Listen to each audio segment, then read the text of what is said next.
বিসমিল্লাহির রহমানির রহিম। পরম করুণাময় ও অসীম দয়ালু আল্লাহর নামে শুরু করছি। আসসালামু আলাইকুম ওয়া রাহমাতুল্লাহি ওয়া বারাকাতুহু। ইসলামের জীবনের নিয়মিত দর্শক, আশা করি আল্লাহর অশেষ মেহেরবানি ও দয়ায় আপনারা সবাই সুস্থ ও নিরাপদে আছেন। ভাই ও আমার বোনেরা, আজকে আমি যে আমলটি নিয়ে হাজির হয়েছি সে আমলটি হচ্ছে ছোট্ট একটি দোয়ার আমল।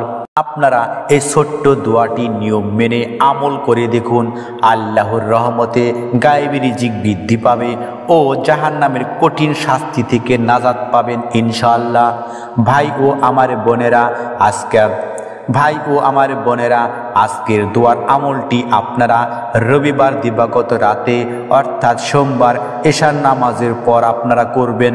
এছাড়াও এই আমলটি প্রত্যেক দিন 5 ওয়াক্তের নামাজের পর এই কার্যকর দোয়ার আমলটি করতে পারবেন।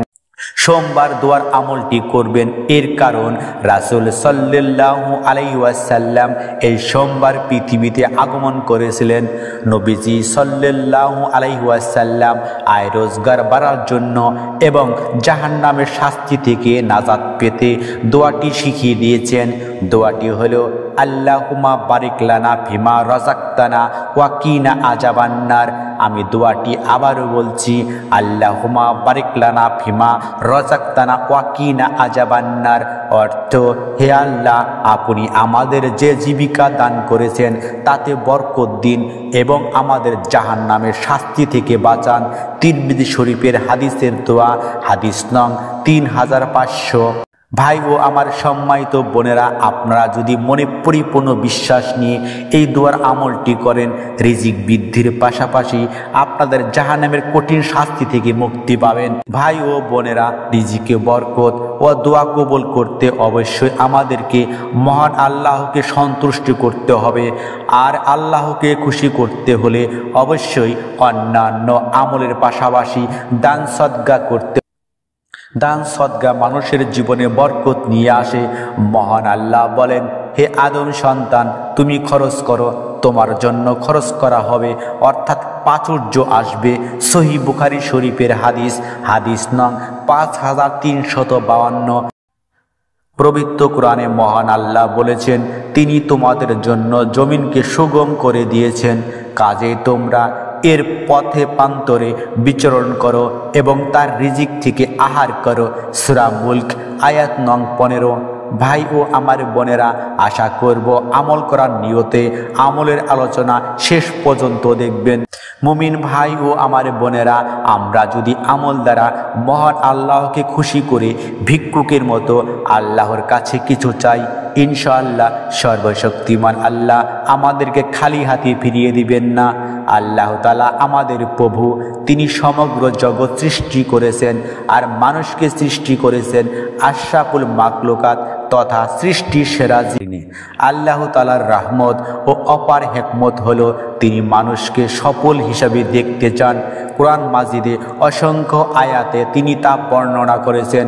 আর মানুষের সফলতায় তিনি অসংখ্য আয়াত নাজিল করেছেন। অন্যান্য কাজের জন্য রয়েছে ভয়াবহ শাস্তি। ভালো কাজে পরিচালিত হওয়ার দিক নির্দেশনা প্রদান করেছেন। আর এ ভালো কাজের ফলেই মানুষ পাবে দুনিয়া ও পরকালে মুক্তি ও সফলতা।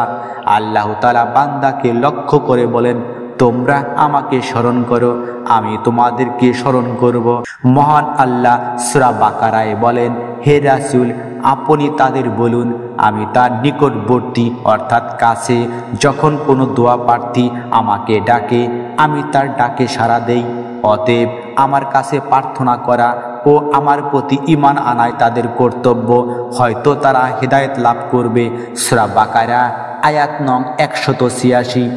বান্দা যখন আল্লাহ তাআলার কাছে প্রার্থনা করে তখন আল্লাহ তাআলা বান্দাকে খালি হাতে ফিরিয়ে দিতে লজ্জাবোধ করেন। হাদিসে রাসূল সাল্লাল্লাহু আলাইহি ওয়াসাল্লাম এমনটি ঘোষণা দিয়েছেন। হযরত সালমান রাদিয়াল্লাহু আনহু বর্ণনা করেন, রাসূল সাল্লাল্লাহু আলাইহি ওয়াসাল্লাম ইরশাদ করেন, হে লোক সকল, তোমাদের প্রতিপালক অত্যন্ত লজ্জাশীল এবং অতীব দয়াবান। যখন কোনো বান্দা তার কাছে অর্থাৎ আল্লাহর কাছে হাত ওঠায় তখন ওই বান্দার হাতকে খালি হাতে ফিরিয়ে দিতে লজ্জাবোধ করেন। তিরমিজি ও আবু দাউদ শরীফের হাদিস। ভাই ও আমার বোনেরা, এখন আজকে দোয়ার আমলটি বলে দিচ্ছি, মন দিয়ে শুনবেন, ভিডিওটা না টেনে দেখবেন অনুরোধ। তার আগে আসুন একটু প্রার্থনা করি। হে রহিম রহমান আল্লাহ, তুমি আমাদের গায়বী রিজিক দান করো, আমাদের জীবনের গুনাহ মাফ করে দিও, আমাদের সম্পদে বরকত দান করো। সকলে বলুন আমিন। ছোট্ট অনুরোধ, ভিডিওতে একটা লাইক ও চ্যানেলটি সাবস্ক্রাইব করে বেল বাটন অন করবেন। আজকের দোয়ার আমলটি নিয়ম খুবই সহজ, কেননা দোয়াটি গভীর রাতে করতে হবে না, শুধুমাত্র রবিবার দিবাগত রাতে এশার নামাজের পর আমল করতে হবে। আমি আবারও বলছি, এই দোয়ার আমলটি আপনারা যে কোনো দিনও 5 ওয়াক্ত নামাজের পরও করতে পারবেন। আপনারা অবশ্যই রবিবার দিবাগত রাত এশার নামাজের পর থেকে শুরু করে সোমবার মাগরিব নামাজের আগ মুহূর্ত পর্যন্ত আমলটি করার চেষ্টা করবেন। আপনারা এশার নামাজের পর জায়নামাজে বসে সর্বপ্রথম নিয়ামতের শুকরিয়া দোয়া বা ছোট্ট শব্দটি আলহামদুলিল্লাহ আলহামদুলিল্লাহ আলহামদুলিল্লাহ এভাবে 101 বার জিকির করবেন। এরপর আপনারা আজকের আমলের দোয়াটি আল্লাহুম্মা বারিক লানা ফিমা রাযাকতানা ওয়া কিনা আযাবান্নার। আমি দোয়াটি আবারও বলছি, আল্লাহুম্মা বারিক লানা ফিমা রাযাকতানা ওয়া কিনা আযাবান্নার। এই দোয়াটি আপনারা 3 বার পাঠ বা তিলাওয়াত করবেন। তারপর আপনারা প্রত্যেক আমলের মতো যথারীতি রাসূল সাল্লাল্লাহু আলাইহি সাল্লামের উপর দরুদে ইব্রাহিম বা যে কোনো একটি দরুদ শরীফ 7 বার তেলাওয়াত করবেন। আমি আজকেও আবারও বলছি, আপনারা সবচেয়ে ছোট দরুদ সাল্লাল্লাহু আলাইহি ওয়াসাল্লাম সাল্লাল্লাহু আলাইহি ওয়াসাল্লাম সাল্লাল্লাহু আলাইহি ওয়াসাল্লাম এই ছোট্ট দরুদটি 7 বার পাঠ করতে পারবেন।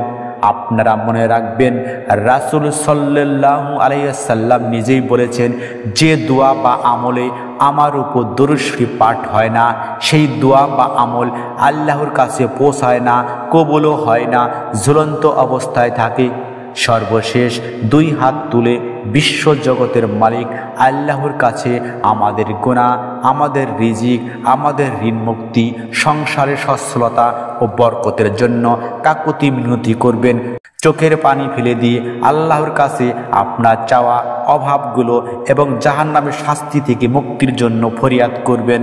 আল্লাহ তাআলা মুসলিম উম্মাকে সঠিকভাবে দোয়া ও আমল করা তৌফিক দান করুন এবং কোরআন সুন্নাহ মোতাবেক জীবন পরিচালনা করার তৌফিক দান করুন। আল্লাহ সবার দোয়া ও আমল কবুল করুন। আমিন সুম্মা আমিন। আসসালামু আলাইকুম ওয়া রাহমাতুল্লাহি ওয়া বারাকাতুহু।